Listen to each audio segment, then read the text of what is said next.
बिस्मिल्लाहिर्रहमानिर्रहीम। अस्सलाम वालेकुम नाज़रीन, मैं हूं इरफान हाशमी और आपको प्रोग्राम में खुशामदीद कहता हूं। 3 खबरों पर तफसील से हम बात करेंगे। पहली खबर, इमरान खान के सामने 3 ऑप्शंस रख दिए गए और इमरान खान का इन ऑप्शंस के बारे में क्या फैसला है, इसकी तफसील मैं आपके सामने रखूंगा। और फिर व्यूअर्स आपको बता दें कि नवाज शरीफ साहब का जहाज़ कभी तैयार होता है, कभी रुक जाता है, कभी रनवे पे आता है, और ये जहाज़ में बैठ क्यों नहीं रहे, इसकी बुनियादी वजह क्या है, इसकी कहानी भी आपके सामने हम रखेंगे। और व्यूअर्स, ये पनामा का जो हंगामा दोबारा से एक petition supreme court of Pakistan में गई, इसका बुनियादी मकसद क्या है और क्या रिमार्क्स आए, इसकी कहानी भी आपके साथ हम शेयर करेंगे। और फिर जावेद चौधरी साहब के अल्फाज जो इस वक्त वायरल हैं मुराद सईद साहब के हवाले से, ये वीडियो क्या है और इस वीडियो में क्या है ये भी मैं आपको बताऊंगा। लेकिन सबसे पहले इमरान खान साहब के सामने जो ऑप्शंस रखे गए, शाह महमूद कुरैशी साहब जो है ना, वो पहला कांटेक्ट थे इमरान खान साहब से जब वो जेल से बाहर आए। इसके अलावा पार्टी के जितने लोग थे, यानी पूरी की पूरी पार्टी, जिसमें अगर आप हाशिम डोगर साहब से स्टार्ट करें जो 25 मई के हवाले से बहुत ज़्यादा नोटोरियस हैं और वो ये कहते हैं कि जनाब हमें इजाज़त नहीं थी, उन्होंने क्या किरदार अदा किया। फिर मुसर्रत चीमा, जमशेद चीमा, दोनों खान साहब के साथ कितने ज़्यादा नत्थी थे और लाहौर की जितनी भी सरगर्मियाँ थी वो इनके ज़िम्मे थी, वो कहाँ गए, वो भी गायब हो गए। फवाद चौधरी साहब जिनके ऊपर बहुत सारे लोगों को मान था, वो भी गायब हो गए। एक एक करके लोग इस तहरीक इंसाफ के, यानी जो ज़मान पाक के बाहर एक जो मजमा लगा हुआ था लोगों का और इसके साथ साथ लीडरों का, सेकंड टियर लीडरशिप का, वो गायब हो गई। अब इन हालात में शाह महमूद कुरैशी साहब का पहला कांटेक्ट होता है इमरान खान साहब के साथ। खान साहब को पैगाम यकीनन इस्टेब्लिशमेंट का वो लेकर गए, क्योंकि जिन लोगों को पकड़ा गया इससे पहले वो जेलों में मौजूद थे, उनके ऊपर मुकदमात सच्चे हैं झूठे हैं एक अलग सवाल है, लेकिन वो बाहर आकर या तो प्रेस कॉन्फ्रेंस करते हैं या फिर सियासत को हमेशा के लिए खैर बात कहने का ऐलान करते हैं और फिर एक दिन पार्टी में शामिल हो जाते हैं। शाह महमूद कुरैशी साहब इस्टेब्लिशमेंट से मुसलसल राब्ते में इससे पहले भी रहे और उनके ऊपर ये सवाल भी था, उठता रहा कि वो किसी के कहने के ऊपर पैगाम रसानी का बहुत अच्छा काम कर लेते हैं। लेकिन शाह महमूद कुरैशी 2 दफ़ा बाहर आए और फिर उसके बाद उनको दोबारा गिरफ्तार कर लिया गया। लेकिन ये पहला मौका था जब शाह महमूद कुरैशी को गिरफ्तार नहीं किया गया। बाहर निकलते हुए उन्होंने नारा ये ज़रूर लगाया कि तहरीक इंसाफ का झंडा मेरे हाथ में है, लेकिन जो डंडा था वो किसके हाथ में था, ये एक बुनियादी सवाल है। पाकिस्तान की अवाम जानती है कि वो कौन है जिसके हाथ में ये डंडा है। और फिर शाह महमूद कुरैशी ज़मान पाक पहुँचे, एक घंटा एक मुलाकात हुई, एक तस्वीर वायरल होती है, मीडिया रूम में उनसे मुलाकात हुई, सवालात उन्होंने रखे, उनके जवाबात भी मिले, फिर अगले दिन उनकी तरदीद भी आ गई। अब जो ऑप्शंस इस वक्त बहुत ज़्यादा जिनका इस वक्त शोर है कि जनाब खान साहब को शाह महमूद कुरैशी ने ये पैगाम पहुँचाया कि खान साहब अब आपका सियासत से माइनस होना यकीनी है और आप सियासत से ज़रूर माइनस होंगे, क्योंकि ये फ़ैसला कहीं पर कुछ लोगों ने कर लिया है। अब आपके पास ऑप्शन ये हैं कि या तो आप ऐलान कर दें 9 मई के वाक़यात के हवाले से कि जिस नहज पर हालात चले गए, मैं नहीं चाहता था, एक पुरअमन एहतजाज जो है वो पाकिस्तान की आवाम का हक है, लेकिन हमने एक जो लाइन वो क्रॉस नहीं करनी। लेकिन उस दिन ऐसा ज़रूर हुआ और लोगों ने कानून को अपने हाथ में लिया और उन बिल्डिंग्स के ऊपर हमला किया जिनके ऊपर हमला नहीं होना चाहिए था। और फिर खान साहब गैर मुल्की मीडिया से जो गुफ्तगू करते हैं, इसको भी हमेशा के लिए इस पर फुल स्टॉप लगाया जाए, क्योंकि यहाँ से पैगाम ये जाता है कि इमरान खान इस वक्त पाकिस्तान की इस्टेब्लिशमेंट के ख़िलाफ़ एक महाज क्रिएट कर रहे हैं और पाकिस्तान की फ़ौज की बदनामी पूरी दुनिया में हो रही है। और इसको भी ये बंद किया जाए, क्योंकि खान साहब के बहुत सारे इंटरव्यूज़ ऐसे हैं जो नसीब नहीं हुए किसी भी पाकिस्तान के किसी और लीडर को। लोग तल्ले करते हैं इनकी लॉबिंग फर्म्स के, खुदा के लिए साडा भी कोई इंटरव्यू कितने छाप दो चला दो, लेकिन इमरान खान के पास दुनिया का मीडिया चलकर आ रहा था और वो जो अंदर से एक आवाज़ आ रही है उसको सुनना चाहते हैं कि इस वक्त मुल्क के अंदर सियासी जदोजहद जो है वो कैसी हो रही है और खान साहब का इस वक्त क्या मानना है, क्योंकि वेस्ट ने पाकिस्तान की पॉलिटिक्स के ऊपर हमेशा बड़ी गहरी नज़र रखी। तो ये तमाम ऑप्शन शाह महमूद कुरैशी साहब की तरफ से दे दिए गए। शाह महमूद कुरैशी साहब ये समझते हैं कि पार्टी को अगर लीड करना है, या जो बची कुची पाकिस्तान तहरीके इंसाफ है, अब किसी को ये मालूम नहीं है कि इस तहरीके इंसाफ में कितने लोग होंगे और कितनों को लीड किया जाएगा। जब पार्टी और इलेक्शन की तारीख का ऐलान किया जाएगा तो वो ये समझते हैं कि जितने लोग भी बच गए हैं, मैं यहीं से अपनी सियासत को कंटिन्यू करूं और तहरीके इंसाफ को लेकर चलूं। अब आ जाते हैं खान साहब के जवाब की तरफ। उससे अगले दिन खान साहब ने एक इंटरव्यू दिया और कुछ बातें कही, फिर खिताब भी किया। उन्होंने कहा कि जनाब, मैं किसी सूरत भी झुकूंगा नहीं। और खान साहब ने बहुत सख्त बातें कही। यानी ये एक जवाब था, इनडायरेक्ट जवाब था उन तमाम सवालात का जो शाह महमूद कुरैशी साहब इमरान खान साहब के सामने लेकर गए, और उनका जवाब उन्होंने पब्लिकली दिया। इसका मतलब ये हुआ कि जो ऑप्शंस रखे गए कि अगर आप अपने आप को खुद से माइनस नहीं करते तो आपको माइनस तो हमने वैसे ही कर दिया है, और इंतखाबात में आपको नाअहल भी कर दिया जाएगा। और कुछ रोज़ पहले जो हामिद मीर साहब का एक बयान बड़ा इंपॉर्टेंट था, ऐसा लग रहा था कि जहाँ पर ये फैसले होते हैं वहाँ पर हम मीर साहब भी बैठकर ये फैसले सुन रहे होते हैं, या फिर वो एक बयानिया बनाते हैं। और लोगों ने इसके अलावा भी ये बातें कही कि 8 जून के बाद बहुत सारे ऐसे फैसले जो है वो किए जाएंगे। इस्तेहकाम पाकिस्तान पार्टी बन गई और लोगों ने धड़ाधड़ उस पर शामिल होना शुरू कर दिया। अब क्या इमरान खान को फौजी अदालत के ज़रिए उनके खिलाफ कोई कार्रवाई की जाएगी? जनाब, इस मुल्क के अंदर भुट्टो के साथ जो कुछ हुआ, तो कोई ये हैरानगी की बात नहीं है कि एक फौजी अदालत लगे और इमरान खान के खिलाफ जो है फैसला सुना दे। इससे पहले भी दुनिया भर में ऐसी मुतादिद एग्जाम्पल्स मौजूद हैं जहां पर सरबराह मुमलिकत के साथ क्या कुछ नहीं किया गया। तो खान साहब के साथ जो पैगाम उनको शाह महमूद कुरैशी के ज़रिए मुमकिना तौर पर दिया गया वो यही है कि या तो आप हमारी बात मान लें, सियासत से अपने आप को माइनस कर दें, दूर हो जाएं, गलतियों को तस्लीम करें, एक तकरीर करें। और एक तकरीर यानी एक प्रेस कॉन्फ्रेंस का सवाल है बाबा, अगर आपने वो सवाल सुन लिया और उसका जवाब आपके पास है तो ठीक है, आपकी जान बख्शी की जा सकती है। लेकिन सवाल व्यूअर्स ये पैदा होता है कि खान साहब ये बात मानने को तैयार नहीं हैं। ऐसे मौके पर अब हिकमत अमली का वक्त गुजर चुका।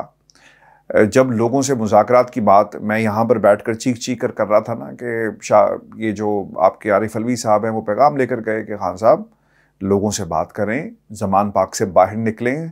ज़रूरी नहीं है कि आपने किसी से डील ही करनी है, आप लोगों को एंगेज करें। आप पीपल्स पार्टी के पास चल कर जाएँ, उन्हें दावत दें, जरदारी को उसके सामने सवाल रखें, उनसे जवाब लें या अपना जवाब उसको दें। नवाज शरीफ के साथ अगर आपने नहीं चलना, कम से कम आप मुलाकातें ज़रूर करें। और चूँकि सियासतदान को ये करना चाहिए हिकमत अमली के तहत, लेकिन उस वक्त ये बात तस्लीम नहीं की गई। अब I think it's too late in the day कि ये बातें अब की जाएं। लेकिन अगर अब इमरान खान कोई प्रेस कॉन्फ्रेंस करके बाकायदा ये ऐलान कर देते हैं कि जनाब मैं सियासत से किनारा कशी इख्तियार कर रहा हूँ, तो शायद ये पूरी पार्टी जो उनकी पार्टी पाकिस्तान तहरीक इंसाफ है, ये उसके लिए ठीक ना होगा। व्यूअर्स, आपने अगर बात एक नोट की हो ना कि ये सारे के सारे यानी बेशर्म लोग जिन्होंने इमरान खान के नाम पर सियासत की, इमरान खान के नाम को इस्तेमाल किया, इमरान खान के नाम पर प्रोटोकॉल एंजॉय करते रहे, हुकूमत के मज़े लिए, वजारतें एंजॉय की, एक दफ़ा नहीं कई बार पोर्टफोलियोज़ की ना एक वो साइकिल लगी हुई थी। आज इमरान खान को खैर बात कहकर एक नई जमात में चले गए और ये समझते हैं कि इनको सियासी पनाह जो है इस जमात में मिल जाएगी, कभी नहीं मिलेगी। यहाँ पर मुझे अफसोस किसी का नहीं है और होना भी नहीं चाहिए। ये सियासत है और सियासतदान का यही किरदार होता है। पाकिस्तान की सियासत के अंदर तो यही किरदार है जनाब। स्क्रिप्ट बदल जाता है, स्क्रिप्ट वही रहता है, किरदार बदल जाते हैं। लेकिन उस वोट बैंक का क्या होगा? वो 18 साल का नौजवान, वो 26 साल का नौजवान, वो 35 साल का नौजवान जिसने इमरान खान की शक्ल में पाकिस्तान के अंदर एक तब्दीली का ख्वाब देखा है, उसका क्या होगा? वो तो प्रेस कॉन्फ्रेंस नहीं कर सकता और ना ही उसे करनी चाहिए। जब सवाल आएगा इंतखाबात का, और इंतखाबात में वो अपना फैसला जरूर सुनाएगा, क्योंकि वहां पर कोई पहरा नहीं होगा कि तुमने किसको वोट दिया, क्यों दिया, यहां पर ठप्पा लगाओ। तो फिर कुछ ताकतें करेंगी जो कुछ कर सकती हैं, लेकिन एक ही चीज इस पूरे निज़ाम को बचा सकती है, हिकमत अमली के तहत खामोशी इख्तियार की जाए। वक्त बदल जाएगा, वक्त एक जैसा नहीं रहता। 2002 के अंदर मैं मुतादिद दफ़ा ये बात आज दिन में कर चुका कि नवाज शरीफ पाकिस्तान की सियासत से माइनस, जहाज़ में बैठ के पूरा ख़ानदान, कुलसूम नवाज साहिबा का वो बयान मुझे याद है कि पाकिस्तान वतन तुम्हारे हवाले साथियों, और वो कहकर चली गई। तो वक्त देखें कैसे बदला। वो लोग जिनका एक ख़ास पाकिस्तान की पावर पॉलिटिक्स में किरदार है, जो न्यूक्लियस इस वक्त बने हुए हैं, सेंटर ऑफ अटेंशन है, जहाँ से फैसले हो रहे हैं, वो वक्त ज़रूर ख़त्म होता है। इंसान की तारीख में बहुत सारे ताकतवर आए, वक्त उनका ख़त्म हुआ। तो आप अपने आप को डिरेल खुदा के लिए मत करें। हिकमत अमली के तहत खामोशी इख्तियार की जाए। ख्याल करें उस वोट बैंक का, ख्याल करें उन नौजवानों का जिनकी सपोर्ट खान साहब आपके साथ है, और यही एक हिकमत अमली होगी। और मैं उन तमाम लोगों से जो पाकिस्तान से बाहर बैठकर एक ख़ास किस्म की लाइन जो है उस पर काम कर रहे हैं, ये भी नुकसानदेह है पाकिस्तान तहरीक इंसाफ के लिए। आप कुछ बातें ऐसी करते हैं, उसका एक रिएक्शन जो है वो मुल्क के अंदर शुरू हो जाता है। इससे कुछ फ़ायदा नहीं हुआ। अगर फ़ायदा हुआ तो दिखा दें कहाँ हुआ। लोग कहते हैं जी शऊर आया, शऊर आया, नौजवान खड़ा है। अब इस नौजवान को गिराना नहीं है, इस वोट बैंक को गिराना नहीं, और उसके लिए ज़रूरी है कि हिकमत अमली, वक्त बदलेगा, वक्त ज़रूर बदलेगा। और ये मेरी पाकिस्तान तहरीक इंसाफ के वोट बैंक के लिए अपने इस प्लेटफॉर्म से जो मैंने आपके सामने पूरा एक नक्शा खींचना है सियासत का, मैं ही समझता हूँ कि इस वोट बैंक को बचाने के लिए ये बहुत ही ज़रूरी है। क्योंकि जो ऑप्शन खान साहब के सामने रखे गए, खान साहब नहीं मानेंगे तो इस वोट बैंक का क्या बनेगा, और फिर इस वोट बैंक को सिक्योर और कौन वरगला लेगा, क्या ये वोट बैंक ख़त्म होगा, इसका ज़रूर जवाब कमेंट्स के अंदर व्यूअर्स आप अपनी राय का इजहार कीजिएगा, दीजिएगा। अब आ जाते हैं एक और ऑब्जर्वेशन जो आज के दिन में सामने आई, और ये ऑब्जर्वेशन ये है कि पाकिस्तान तहरीक इंसाफ के हवाले से इस्तेहकाम पाकिस्तान पार्टी आपने बना दी, और दूसरी तरफ आपको याद होगा माजी में एक पाक सरजमीन पार्टी भी बनी थी। उसका हाल क्या हुआ? MQM के ख़िलाफ़ आज वो पार्टी कहाँ पर खड़ी है, MQM के अंदर कौन से धड़े मौजूद हैं। तो जमातें ख़त्म नहीं होती इस तरह। इस्तेहकाम पाकिस्तान के, इन्होंने इस्तेहकाम पाकिस्तान की दोस्तों क्या बात करनी है। जो इमरान खान को छोड़ गए, इमरान खान के साथ धोखा किया, तो क्या ये पार्टी चल पाएगी? ये पार्टी और ये कंपनी नहीं चलेगी। व्यूअर्स आपको बता दें कि नवाज शरीफ साहब के हवाले से खबर ये है कि जहाज़ तैयार था, और वो खबरें पाकिस्तान के अंदर लग रही हैं। एक बयान राना सनाउल्लाह का ज़रूर सामने आया जिसमें वो कहते हैं कि अक्टूबर में इंतखाबात होंगे तो 2-3 माह पहले वो ज़रूर आ जाएंगे। ये सवाल कुछ लोगों ने डायरेक्ट नवाज शरीफ साहब से भी पूछा, और ज़रा ये बताते हैं कि जवाब बकौल उनके ये आया कि मैं उस वक्त पाकिस्तान जाऊंगा जब मुल्क के अंदर इंतखाबात अनाउंस हो जाएंगे। और उसके पीछे मंतक ये है कि अगर इंतखाबात अनाउंस ना हुए, और क्योंकि उन्हें भी ख़तरा ये है ना कि जो जरदारी साहब ने कहा था कि इलेक्शन तब होंगे जब मैं चाहूँगा, कि कुछ और ताकतें अगर कोई ऐसा निज़ाम या सिस्टम ले आती हैं जिसको कंटिन्यू किया जाता है और जमहूरी क़ुव्वतें इस वक्त गैर ज़रूरी हो जाएं, तो फिर नवाज शरीफ पाकिस्तान जाकर क्या करेंगे, और फिर जो एक वेव आनी है उस वेव को किस तरह कंट्रोल करेंगे, या फिर उस वेव को कन्वर्ट कैसे करेंगे इलेक्शन के अंदर, ये एक बुनियादी सवाल है। अगर इलेक्शन डिले हो गए ना, तो नवाज शरीफ के पाकिस्तान जाने का कोई फ़ायदा नहीं है। वो लोगों से गुफ्तगू करेंगे, इंटरव्यूज़ देंगे, और जो वेव है वो सुनामी नहीं बन पाएगी, ये उनका ख्याल है। लेकिन मैं आपको एक बात बताऊं, आपने अपनी बेटी को भी इंतखाबात की कैंपेन्स के अंदर मुतादिद दफ़ा उतार कर देखा। लोग ये ज़रूर सवाल करेंगे कि नवाज शरीफ साहब आप पाकिस्तान से बाहरी तरसा क्यों रहे, क्या बुनियादी वजूहात थी? डील करके आए और अब डील कर कर वापस आप आ गए हैं, डील कर कर गए, डील कर कर आप वापस आ गए, तो आपका तो सियासत से कोई ताल्लुक नहीं है। तो इस चीज़ को भी काउंटर करने के लिए, यानी टाइम कम दिया जाए, इधर से इलेक्शन अनाउंस हो, उधर से नवाज शरीफ साहब जो हैं वो विद इन वीक्स पाकिस्तान जाने का ऐलान कर दें। और एक ऐलान ये होगा कि देखें असल मसीहा इंतखाबात का जो एक सिचुएशन थी पाकिस्तान के अंदर, तोहफ़ा अवाम के लिए हकीकी इंतखाबात लेकर जो वोट को ताकत और वोट को इज़्ज़त दो का जो मामला था वो दोबारा आपके सामने मौजूद है। तो ये इस किस्म की एक हिकमत अमली नवाज शरीफ साहब की तरफ से जो है वो अपनाई गई है। राना सनाउल्लाह, जवेद लतीफ़ और बाकी लोग क्या कहते हैं वो आपके सामने। अक्टूबर में होते हैं इलेक्शन, ये भी एक बुनियादी सवाल है, और इसमें फिर जरदारी साहब अपना क्या किरदार अदा करेंगे। आपको एक और बात भी ये बता दूं कि पाकिस्तान पीपल्स पार्टी और नून लीग के दरमियान ना कुछ इख्तलाफात भी मौजूद हैं। नजम सेठी साहब के मामले पर और ज़का अशरफ के मामले के ऊपर बाकायदा सींग जो है वो फंसा लिए गए हैं। ज़का अशरफ साहब बहुत ही पीपल्स पार्टी के बहुत ज़्यादा करीब है, सेठी साहब भी करीब थे किसी ज़माने में, लेकिन ज़्यादा करीब कौन है वो ज़का अशरफ हैं। इसकी बुनियादी वजह जनूबी पंजाब की सियासत है। वहाँ पर रहीम यार खान के पास इनकी मिल्स भी हैं और एक इनका अपना एक इन्फ्लुएंस है, और वो चाहते हैं कि इस इन्फ्लुएंस को मज़ीद बढ़ाया जाए। ज़का अशरफ साहब आ गए तो यकीनन वो जहांगीर तरीन ग्रुप के अंदर जो है अपनी पेनिट्रेशन दिखाएंगे, और फिर जिन लोगों के बिजनेस एक जैसे हों, यानी उस इलाके में जो इनका इन्फ्लुएंस है उसे वो इस्तेमाल किया जाएगा पॉलिटिकल पर्पस के लिए। नवाज शरीफ साहब ने नजम सेठी साहब को एंडोर्स किया और सपोर्ट मौजूद है, और दूसरी तरफ ज़का अशरफ की जो सपोर्ट है वो आसिफ अली जरदारी साहब की तरफ से है, और इस जो पोजीशन है उसे इस्तेमाल किया जाएगा पाकिस्तान क्रिकेट बोर्ड के चेयरमैन की इस सीट को पॉलिटिकल इन्फ्लुएंस के लिए। आपको मैं एक बात और भी बता दूं कि बजट में समंदर पार पाकिस्तानियों के लिए सहूलियात रखी गई हैं। ये सहूलियात क्या हैं, इन पर जाने से पहले व्यूअर्स, और क्या फ़ायदा होगा और किस किस्म के पासपोर्ट्स हैं वो दिए जा रहे हैं जो ऐलानात किए गए हैं। एक केस जो है सुप्रीम कोर्ट ऑफ पाकिस्तान में दोबारा खुलने जा रहा है।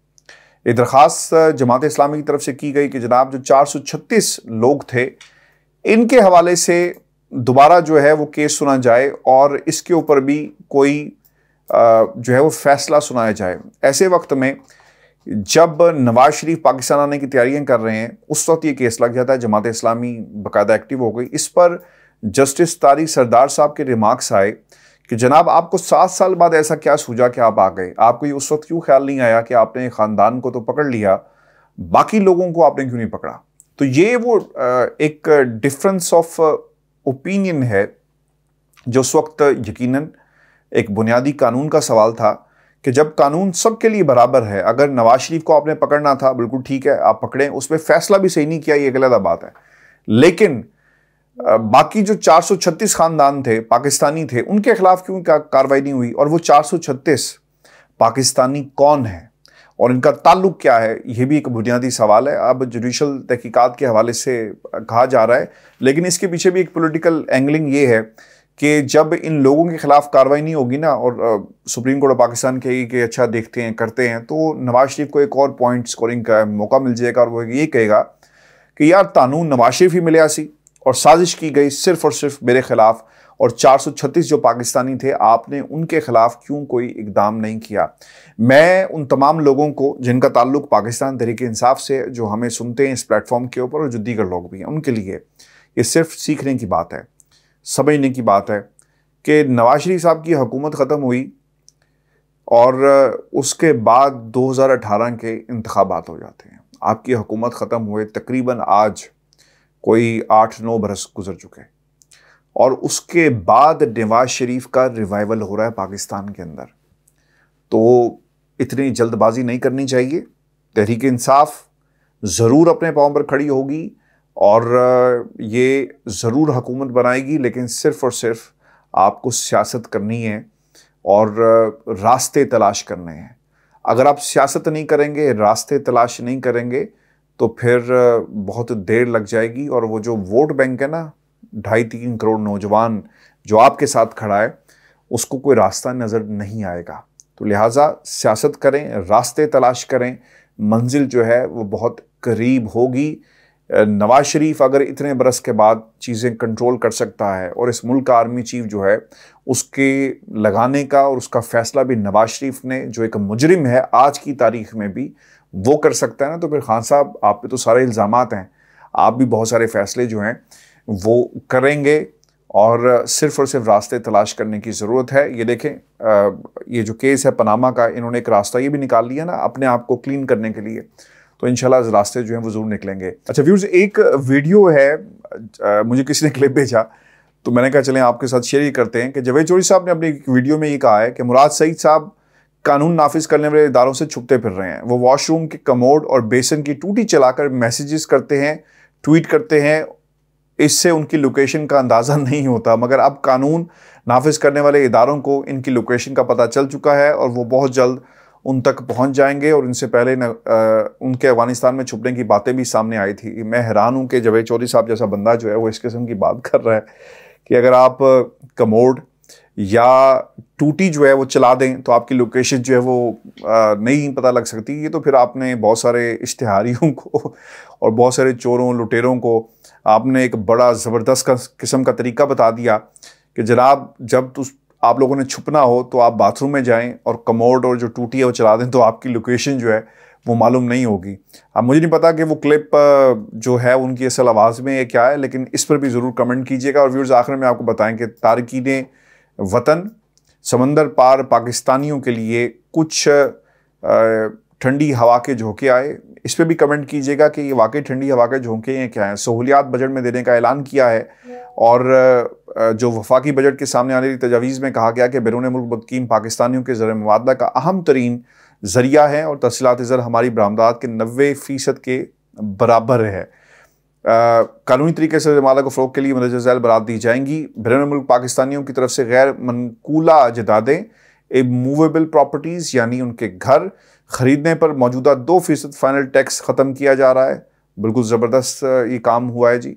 और ज़र मुबादला कार्ड्स की कैटेगरी में एक नए डायमंड कार्ड का इजरा किया जा रहा है जो कि सालाना $50,000 से ज़ायद ज़र मुबादला भेजने वालों को जारी किया जाएगा। इस कैटेगरी के लिए मंदरजा झैल मराद दी जाएंगी। गैर ममनुआ बोर असले का लाइसेंस है, यानी अगर आप पाकिस्तान में $50,000 से ज़्यादा पैसे जो हैं वो भेजते हैं तो आपको एक गैर ममनुआ बोर असले का लाइसेंस दिया जाएगा। ये ग्रीट्स है या ग्रेड्स है पासपोर्ट। इस किस्म का पासपोर्ट अहम सरकारी शख्सियात को दिया जाता है और पाकिस्तानी सफारतखानों और कौंसल खानों तक तरजीह रसाई, पाकिस्तानी एयरपोर्ट्स पर फास्ट ट्रैक इमिग्रेशन की सहूलत होगी और रेमिटेंस कार्ड होल्डर्स को कुरानंदाजी के ज़रिए बड़े इनामात देने के लिए स्टेट बैंक के ज़रिए स्कीम का बाकायदा जो है वो इजरा किया जा रहा है। आपका क्या ख्याल है जी इसके बारे में? इस पर भी अपने कमेंट्स भेजिएगा। व्यूअर्स जी आज का हमारा शो था, थोड़ी सी वीडियो लेट हो गई, इसके लिए मैं माज़रत चाहता हूँ। अपना ख्याल रखिएगा, इजाज़त दीजिए, अल्लाह ने के बाद।